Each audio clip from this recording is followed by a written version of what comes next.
عبداللہ بن مبارک فرماتے ہیں فرض حج کر لیا، نفل کرنے جا رہا تھا، 300 دینار پاس تھے، میں پہنچ گیا کوفے تک، وہاں سے جا کر کے کچھ سامان خریدنا تھا، احرام خریدنا تھا، ضرورت کی چیزیں، دوست بھی ساتھ تھے، کہتے ہیں یار میرے جلدی تھک گئے، خریداری کر کے وہ چلے گئے، میں شام تک رکا، بڑا تھک گیا تو سوچا اتنی لمبی چوڑی خریداری کیا تو جھیل تھی پاس، میں نے کہا وہاں جا کے ذرا ٹھنڈی ہوا لیتا ہوں، کہتے میں اس طرف گیا، رات کا اندھیرا تھا، مری ہوئی بھینس پڑی تھی، یہ کوئی 700-800 سال پہلے کی بات عرض کر دیں، کہتے ہیں مری ہوئی بھینس پڑی تھی، ایک عورت کالے برقعے میں نقاب پوش آئی اور اس بی بی نے مری ہوئی بھینس کا خنجر سے گوشت کاٹا، تھیلے میں ڈالا اور دوڑی، کہتے ہیں میرے ذہن کے اندر خیال آیا کہ بی بی کوئی ہوٹل چلاتی ہے اور مردہ جانور کا گوشت لوگوں کو کھلاتی ہے، ویسے تو جاسوسی منع ہے، اس نیت سے کہ مسلمانوں کو بچاؤں اس کے پیچھے ہو لیا، کہتے ہیں وہ گلیاں گزرتی گزرتی کوفے کی تنگ گلی میں گئی، ایک بڑا سا دروازہ لکڑی کا، بڑا پھاٹک جو پرانے شہروں میں ہوتے، کہتے ہیں اس بڑے پھاٹک پر اس نے زور زور سے دستک دی، دونوں ہاتھوں سے دروازہ کھلا، وہ عورت اندر داخل ہوئی تو 3-4 بچیاں جھٹ سے اس کے گرد کٹھی ہو گئی، اماں کچھ لائی ہو؟ تو رونے لگی، کہنے لگی میں کچھ نہیں لا سکی، کہنے لگی یہ مردہ جانور کا گوشت ہے اور حضور نے فرمایا جب مرنے لگو تو مردار کھا کے بھی جان بچا لو، اب میں دیکھتی ہوں تم سے کھڑا نہیں ہوا جاتا، نہ کھاؤ گی تو گر پڑو، یہ مردہ ہی ہے پکا لو، کہتے ہیں اگلے لفظ اس عورت نے کہے تو میں باہر کھڑا چیخنے لگا، وہ کہنے لگی ہم سید زادیاں ہیں، صدقہ زکوٰۃ کھا نہیں سکتی، اور سب روگاں دا روگ محمد، جس دا نام غریبی، کنڈ ولا کے لنگ جاندے سب دوست یار قریبی، سید ہے، صدقہ زکوٰۃ یہ مردار کھا کے گزارا کرو، کہتے ہیں پھر اس عورت نے 4 بیٹیوں کو سینے سے لگایا، کہنے لگی تمہارا باپ زندہ ہوتا تو یہ دن نہ، سید بھی اور یتیم بھی اور مسکین بھی، پھر وہ روئیں، حضرت عبداللہ مبارک کہتے ہیں زور زور سے دروازے پہ دستک دی، بی بی باہر آئی، کون ہے؟ تو میں نے کہا میں عبداللہ بن مبارک ہوں، محدث ہوں، زمانہ مجھے جانتا ہے، میرے شاگردوں کی لسٹ بڑی لمبی ہے، کہنے لگی اچھا تو؟ کہنے لگا یہ 300 دینار ہے، تو مہربانی کرے تو رکھ لے، چلے اپنا کام کرے ہم جانے ہمارا، کہتے میں نے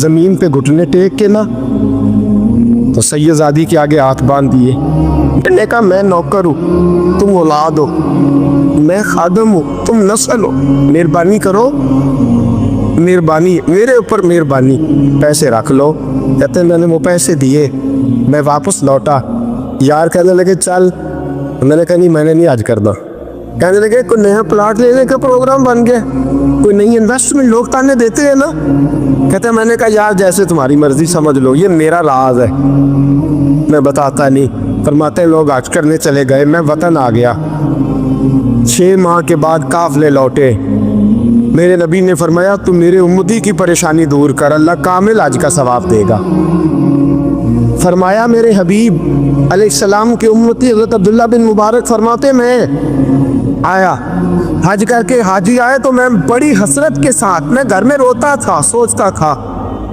آج وہ مینا میں ہوں گے، آج وہ مزدلفہ عرفات میں ہوں گے، آج وہ لوگ جمرات کی رمی کر رہے ہوں گے، میں تڑپ کے سوچتا تھا ادھر رسول کی حاضری دے رہے ہوں گے، کہتے میں روتا تھا، جب حاجی لوٹے 6 ماہ کے بعد تو حاضری دینے گیا، ملنے گیا، پہلا دروازہ کھولا حاجی صاحب نے، میں نے کہا مبارک ہو، کہتے ہیں بہن مبارک کی طرح سنیے گا، کہتے ہیں وہ حاجی مجھے ڈانٹنے لگے، کہنے لگے چھوڑ یار اتنا بڑا آدمی ہو کے تو غلط بات کرتا ہے، میں نے کہا کیا ہوا؟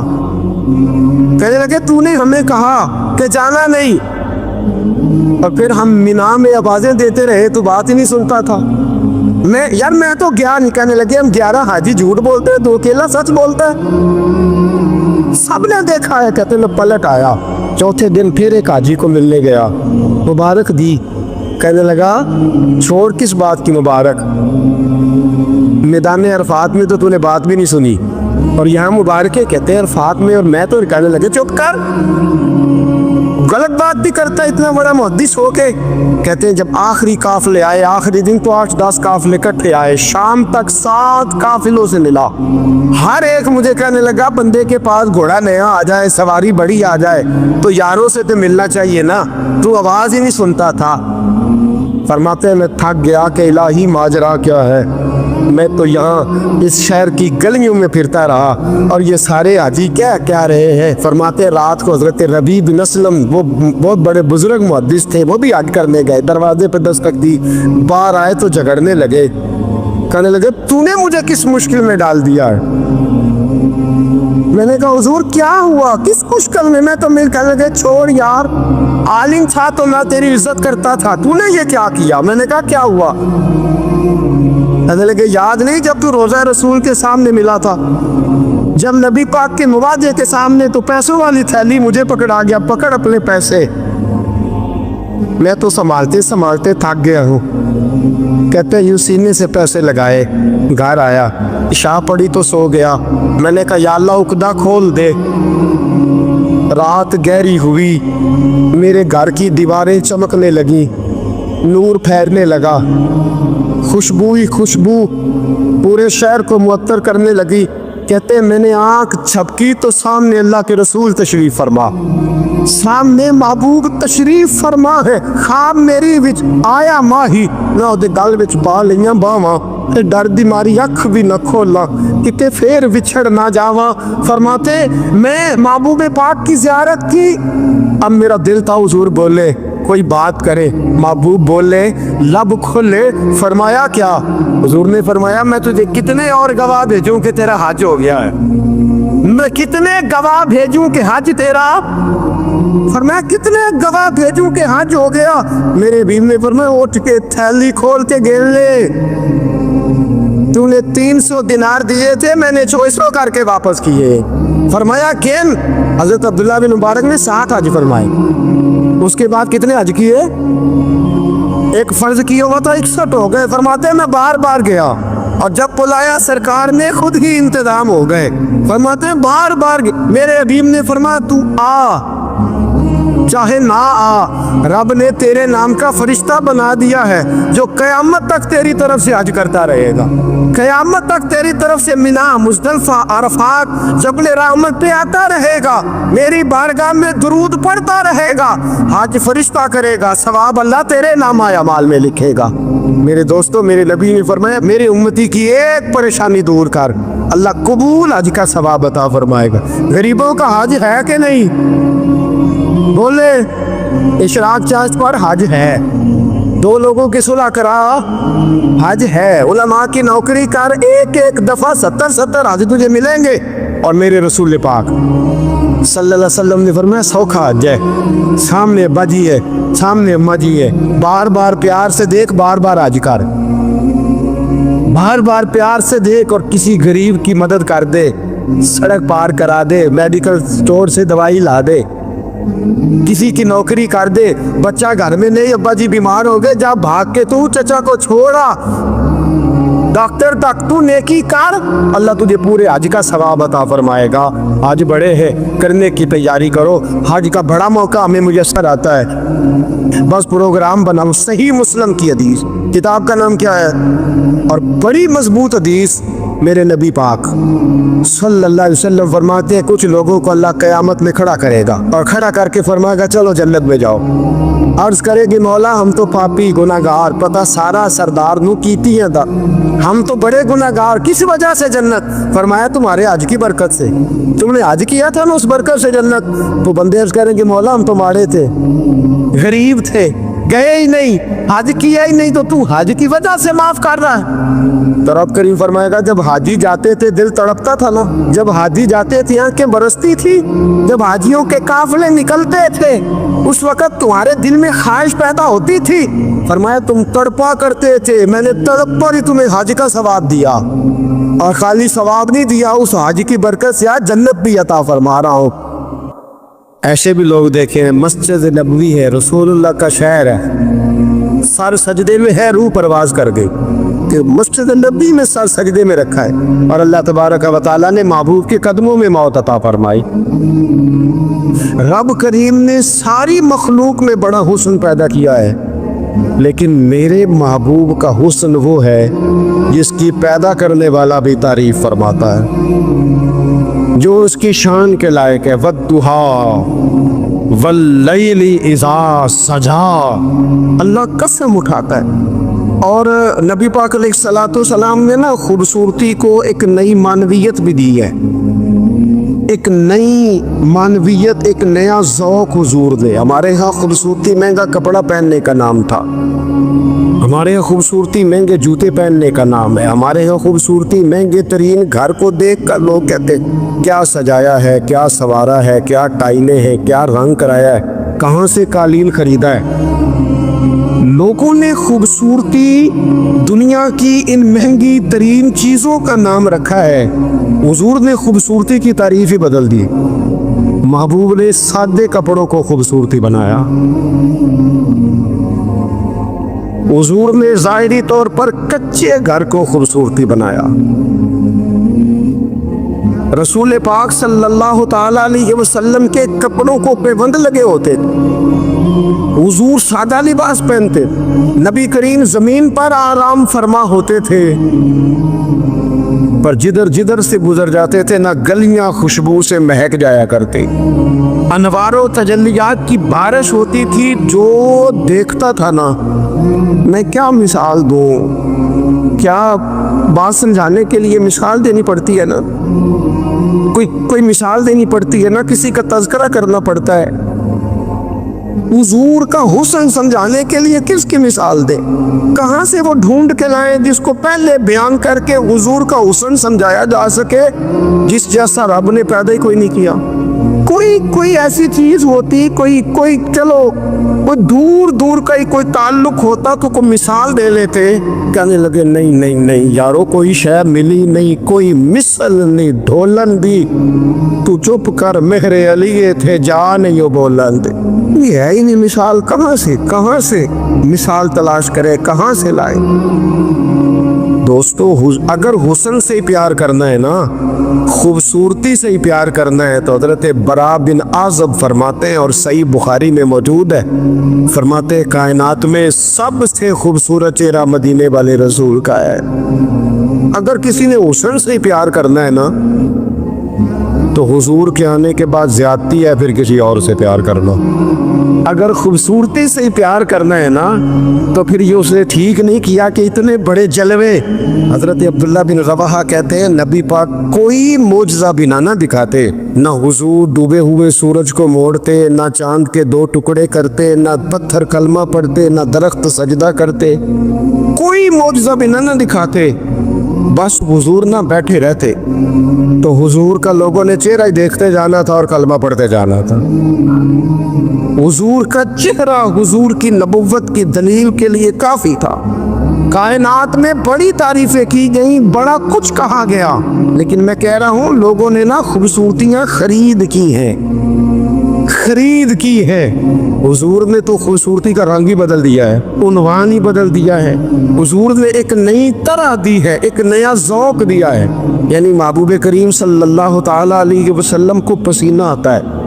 حضرت انس بن مالک رضی اللہ تعالیٰ عنہ فرماتے ہیں کہ دیکھیں نا، پسینہ بہت سارے لوگوں کو بھاتا نہیں، یعنی پسینہ بعض اوقات کوئی کسی کے پسینے سے تکلیف میں نہ بھی ہو تو لوگ کہتے ہیں یار مجھے پسینہ آ گیا ہے، میں ذرا کپڑے بدل لوں۔ حضرت انس بن مالک کہتے ہیں نبی کریم علیہ السلام کبھی کبھی نا ہمارے گھر میں آرام کرتے تھے، میری اماں چمڑے کا بستر بچھاتی تھی۔ میں نے کہا حضور نے نا خوبصورتی کا عنوان بدل دیا ہے، لوگ جسے خوبصورتی سمجھتے تھے حضور نے اس عنوان کو بدل کے رکھ دیا، وہ بالکل معنویت جاذبیت الگ تبدیل کر دی۔ کبھی پسینے سے بھی لوگوں نے فیض لیا ہے، لیکن یہاں رنگ بدل دیا نا، عنوان بدل دیا نا، نبی کریم تبدیل کر دیے نا سارے احوال دنیا کے۔ کہتے ہمارے گھر میں حضور کبھی کبھی آرام کرتے تھے، میری والدہ جس دن پتہ ہوتا حضور جہاں آرام فرما ہوں گے چمڑے کا بستر بچھاتی۔ اب چمڑے کا بستر حضور کے لیے فرماتے چمڑے کا بستر بچھتا، جب حضور آرام فرما ہوتے تو پسینہ بھی آتا، اور وہ پسینہ کبھی کبھی یہاں چمکتا۔ کہنے دو نا مجھے موک چند بدر شاشانی، اے جے متھے چمک دی لاٹ نورانی، کہ وہ کبھی کبھی پسینہ نہ حضور کے رخ نور پر چمکتا، بازوؤں پر چمکتا، پھر اس کے چند قطرے نہ وہ چمڑے کے بستر پر بھی گرتے۔ کہتے حضور اٹھ کے چلے جاتے تو میری اماں جلدی کرتی، وہ حضور کا سارا پسینہ سنبھال کے بوتل میں ڈالتی۔ میں کہتا اماں اس کا کیا کرنا ہے، تو اماں کہتی ذرا سونگھ لو۔ دنیا میں ایسی خوشبو کہیں ہے جو خوشبو مدینے والے کے پسینے میں ہے؟ اور یارو دیکھو نا کسی درویش نے کیا کہا ہے، وہ کہتا ہے مدینے میں سکون کیوں ہے، قرار کیوں ہے، خوشبو کیوں ہے، ٹھنڈک کیوں ہے، دل کیوں لگتا ہے؟ وہ کہتے عرصہ ہوا طیبہ کی گلیوں سے وہ گزرے تھے، اب تک ان گلیوں میں خوشبو ہے پسینے کی۔ عرصہ ہوا طیبہ کی گلی۔ تو اگر کسی نے حسن سے پیار کرنا ہے تو پھر وہ جبر نہ کرے، وہ آئے نہ میرے رسول سے پیار کرے، آئے نہ حضور کی سادگی سے پیار کرے، آئے نہ میرے رسول کریم کے بظاہر کچے گھر سے پیار کرے، آئے نہ حضور کے سادے لباس سے پھوٹنے والی نورانیت سے پیار کرے۔ اگر حسن سے ہی پیار کرنا ہے تو صحابہ کہتے ہیں ہم نے دیکھا ہے چاند چمکتا، حضور کے مقابل چمکتا دیکھا ہے، لیکن حضرت جابر بن سمرہ کہتے ہیں مجھ سے قسم لے لو جب حضور کے چہرہ نور سے کپڑا ہٹتا تھا چاند منہ چھپاتا پھرتا تھا۔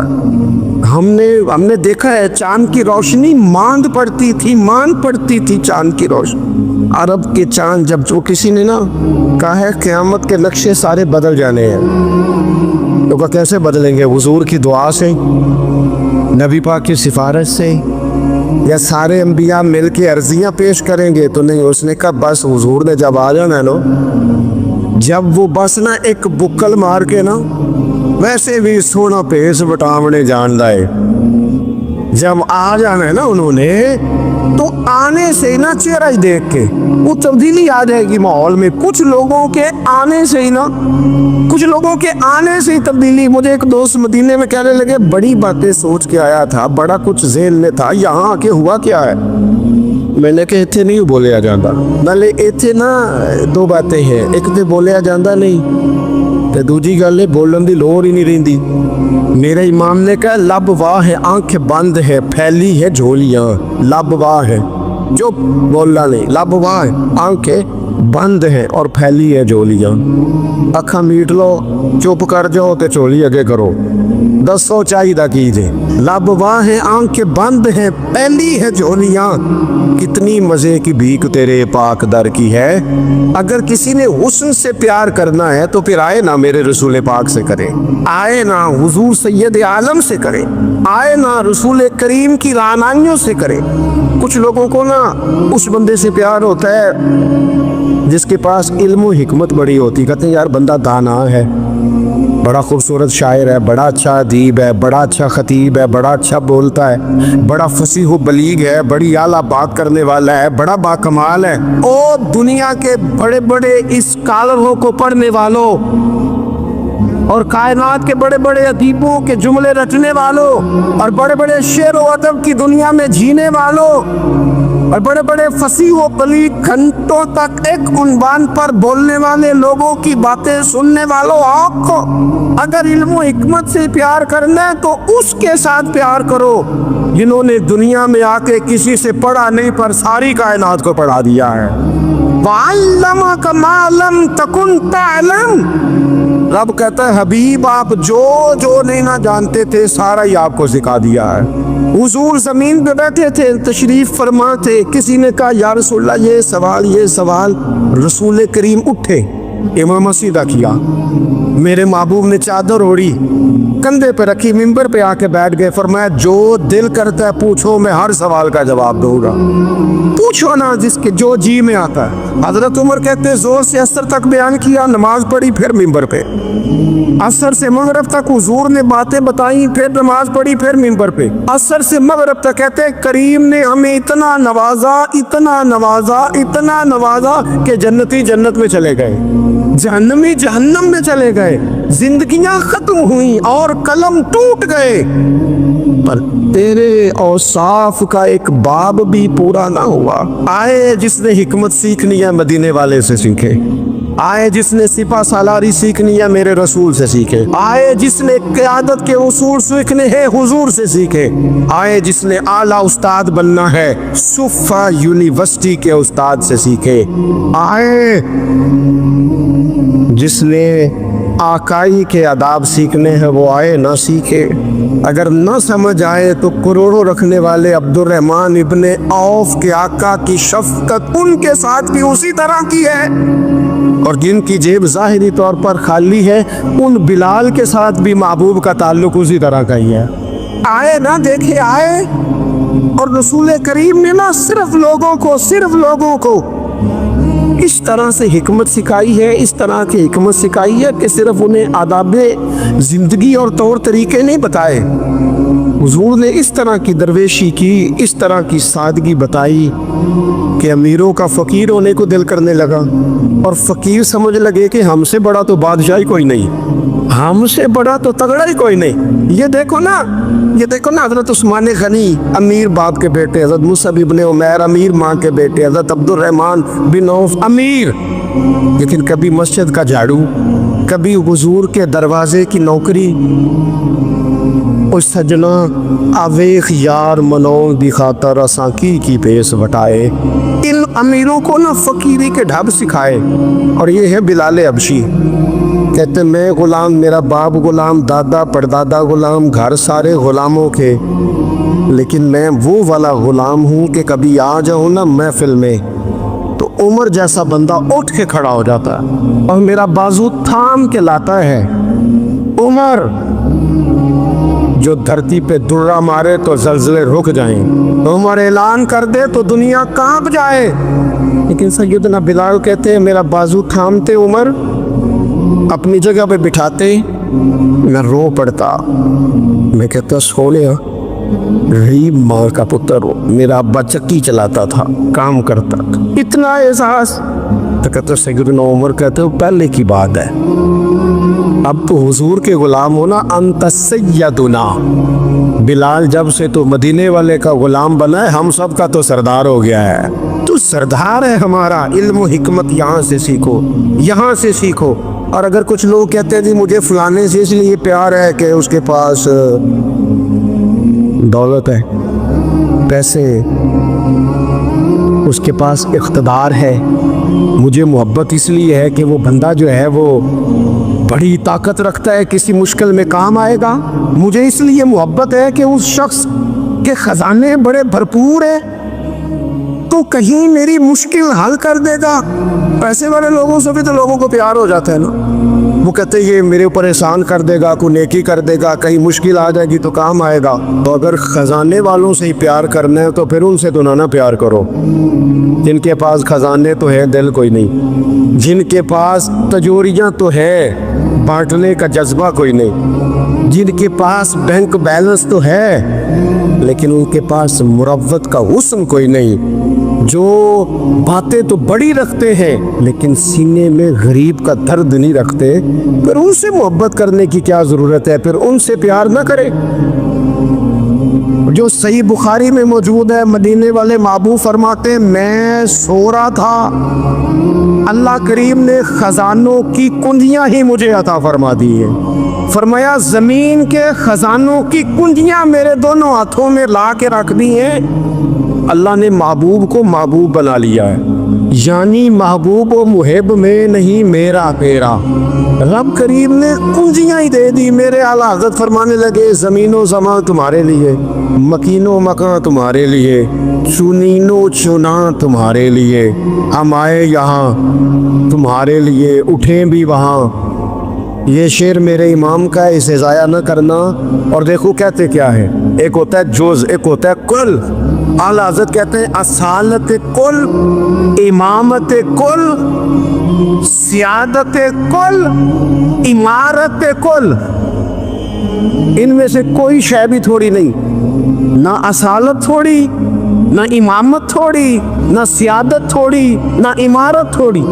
کہتے اصالت کل، امامت کل، سیادت کل، عمارت کل، حکومت کل، ولایت کل خدا کے یہاں تمہارے لیے.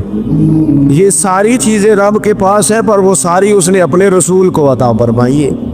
خدا کے یہاں تمہارے لیے. میں آپ سے عرض کروں، دنیا داروں سے مانگے نہ کبھی. ویسے بھی میرا تو تجربہ یہ ہے کہ روٹی آپ کہیں گے تو بندہ کھلائے گا، چائے بھی پلائے گا، دعوت بھی کرے گا، آنا جانا بھی ٹھیک ہو جائے گا. سوسائٹی میں کبھی ایسا کرے. لیکن اگر آپ کو ضرورت پڑ جائے نا صرف 50,000 کی، تو وہ تلخ ہو جاتا ہے. کہتا ہے انہوں سارے کام کرنے چاہیے تھے سن، میرے پیسے دی گل کا دن آنا کرتا، سارے کام آپ کرا لے. کہتا ہے کوئی حکم ہوا تو بتانا. بھئی حکم آپ کو اب کسی ضرورت کے لیے کسی نے کو بات کرنی ہے، آپ سارے کام کرا لے. لیکن اگر کسی شخص سے آپ یہ کہے نا کہ یہاں ضرورت بھی پوری کر دو، تو کہتا ہے اے نہ گل کرو، یہ تو مسئلہ ہی ٹھیک نہیں. بلکہ وہ میں بڑا پرانا بڑی دیر سے کہہ رہا ہوں کہ اگر کبھی خدا نہ کرے کسی بندے سے ویسے ہی ضرورت پڑے، اللہ اپنا فضل ہی کرے. لیکن شروع سے دیکھتے آ رہے ہیں جو بڑے دعوے کرتے ہیں نا، حکم کرنا حکم کرنا حکم کرنا، جب حکم کی باری آتی ہے تو کہتے راتی دسنا سی سویرے ہی منڈا ٹورے ہے. وہ بالکل حکم اسی وقت گول مٹول ہو جاتا ہے. میرے رسول پاک علیہ السلام کے غلاموں، کسی اور سے بھی مانگو گے تو عزت میں کمی آئے گی، اور اگر حضور سے مانگے نا، حضور عطا بھی کرتے ہیں اور عزت بھی عطا فرماتے ہیں. حضور ساتھ عزت بھی عطا کرتے، عزت بھی ساتھ دیتے. اور رسول کریم سے جس نے مانگا ہے نا، حضور نے جھولی بھر کے دیا ہے. حضور کی بارگاہ سے وہ بھی ملتا ہے جو کہیں سے نہیں ملتا. حافظہ کہیں سے ملتا ہے جی؟ یہ ملتا ہوں تو پھر تگڑیاں دے بال ہی ذہین ہو رہے صرف. غریبوں کے بچے ذہین، حافظہ کہیں سے ملتا. لیکن صحیح بخاری ہے نا، حضرت ابو ہریرہ فرماتے ہیں، عرض کی یا رسول اللہ حافظہ بڑا کمزور ہے. تو حضور نے فرمایا چادر بچھا. چادر یعنی وہ حافظہ چلو میں نہیں دینا، وہ کسی چھوٹے برتن میں نہیں دینا، تو چادر بچھا. کہتے چادر بچھائی اور حضور نے یوں کر کے 2 چلو بھرے اور میری چادر میں ڈال دیے. فرمایا چاروں کونوں سے پکڑ. کہتے میں نے پکڑ کے سینے سے لگا لی. دیکھیں ہر زبان کا اپنا حسن ہے. پنجابی ہماری اپنی زبان ہے، اس کا بھی اپنا حسن ہے، اس کی بھی اپنی خوبصورتی ہے. یہ جملہ اردو میں نہیں کہا جا سکتا، صرف پنجابی میں کہا جا سکتا ہے کہ نبی پاک تے حافظہ بھی پنڈاں دے ساتھ نال بڑھ بینو. یہ میں اردو میں نہیں کہہ سکتا، میری مجبوری ہے. حضور حافظہ بھی اردو میں کہوں گا تو کہوں گا نبی پاک نے گٹھڑی باندھ کے، تو گٹھڑی نال مزہ تو نہیں نہ ہونا، اے جڑی پانڈ دینا. میں ایک دفعہ کراچی میں گفتگو کر رہا تھا تو میں کیا حضور حافظہ پنڈاں دے صاحب نہ دیندے نے. میرے ساتھ جو ایک ساتھ کہنے لگے سمجھ نہیں آئی. میں کیا تینوں نہیں بھی آئی تو مینوں تے مزہ آیا نا. وہ دیکھے نا، کوئی ضروری تو نہیں ہے نا سب کو سمجھ بھی آئے، بہت ساروں کو سمجھ نہیں آتی. پر یہ جملہ نا یہاں صرف پنجابی میں فٹ ہوتا ہے کہ حضور تے حافظہ بھی جڑی شے کدھروں نہیں لبدی اور نبی پاک پنڈاں دے صاحب نہ دیندے جے، کیڑی کدھروں نہیں لبدی، تو پھر ان سے پیار کرنے چاہیے نا. ابن جوزی نے لکھا ہے سینکڑوں سال پہلے، آج کے کسی عالم کی بات بتاتا تو لوگ انکار کرتے. سینکڑوں سال کہتے ہیں بلخ میں قحط پڑ گیا، لوگ ہجرت کر کے سمرقند آ گئے. ایک سیدوں کا خاندان بھی آیا، ایک ایسی خاتون بھی آئی جس کے ساتھ 3 بیٹیاں تھی، بیٹا بھی کوئی نہیں، خاوند فوت ہو گیا. مسجد کے ساتھ مہمان خانے بنے ہوتے تھے، وہاں اس نے بچوں کو ٹھہرایا اور نکلی سمرقند میں کہ کوئی آدمی مل جائے. تو وہ سیٹھ صاحب چودھری صاحب کہنے لگے مجھے کیسے پتا چلے گا تو سید ہے، مجھے بتاؤ. کسی کو چوک میں کھڑا کر کے کہا جائے بتاؤ تو کون ہوتا ہے، اس شخص کا کیا اشر ہوتا ہے، کیا حال ہوتا ہے. کہا کیسے پتا چلے گا؟ تو سید زادی نے اپنا پلو کھولا اور اپنے آنسو دونوں آنکھوں سے صاف کیے تو کہنے لگی اللہ تیرا بھلا کرے، میں ثابت نہیں کر سکتی کہ میں حضور کا خاندان، میرے پاس کوئی دلیل نہیں، میں نہیں بتا سکتی. چل ٹھیک ہے، چلی گئی. کسی نے بتایا کہ یہاں ایک یہودی بھی رہتا ہے، وہ بڑا سخی ہے.